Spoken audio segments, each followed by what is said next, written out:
I'm going to be honest here. I'm a video gamer, and I've played a lot of games. So, I traded a friend for a Super Nintendo. I traded him stuff for a Super Nintendo system, working and everything. And so I decided I'll go to the game store and I'll see what Super Nintendo games they have. And you know what I found? Found out one of the big problems with retro gaming is still true now. Games are so heavily jacked up. And if you want to know what I mean, so there were these two game stores next to each other, okay? I walk into one of them, and one of them's charging $40 for Super Mario World. And so I walk into the next store, they're selling Super Mario World for $33, and they've got like 5 or 6 copies of that game. I mean, Jesus Christ. That game is as common as dirt, and they're charging that game.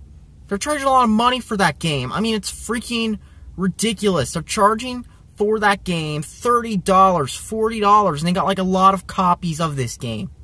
It's ridiculous. I mean, it's like if GameStop started charging $40, $30 for all those copies of COD 4 and Halo 3 they have lying around still sitting there, that have been sitting there who knows how long. It's like if GameStop started doing that, and it makes no sense whatsoever. Oh, actually, I know why. It's because they're retro games and because it's got a Nintendo logo on it. And you know what's wrong with that? The fact is, those games shouldn't be so expensive, but it's pretty much limiting older video games to cartridges. And here's the thing. Nintendo only wants you to play games through cartridges, or they're also overpriced virtual console emulations that aren't very good either. So, that's the thing with it.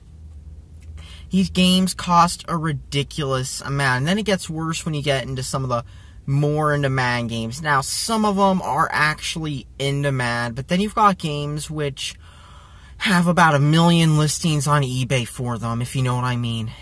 And you've got these games, and you got people charging a shitload of money for them. I mean, it's pretty ridiculous, man. It really is. I drink some Mountain Dew. So yeah, that's the thing. I don't want to overpay for some old Super Nintendo game. I mean, I go to buy Star Fox, and it's $20.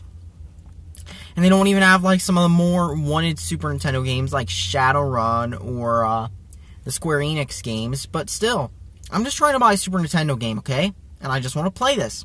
And I don't want to pay a ridiculous amount because somebody wanted to charge a ridiculous amount. 2, because some Nintendo fan or retro gamer would pay a ridiculous amount for it. But here's the thing.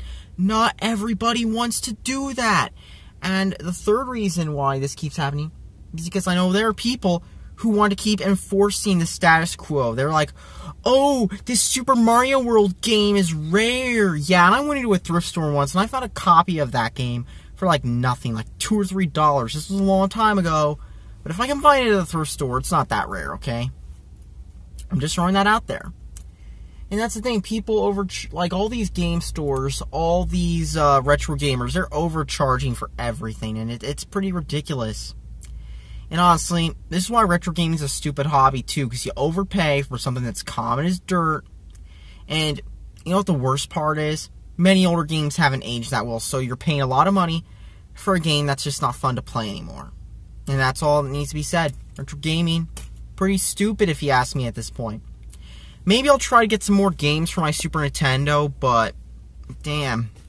Maybe it'll sadly go where my Sega Saturn is, which is in the closet, if I can't get any games for a reasonable price for it. And that's all that needs to be said. Thanks for watching. Subscribe for more.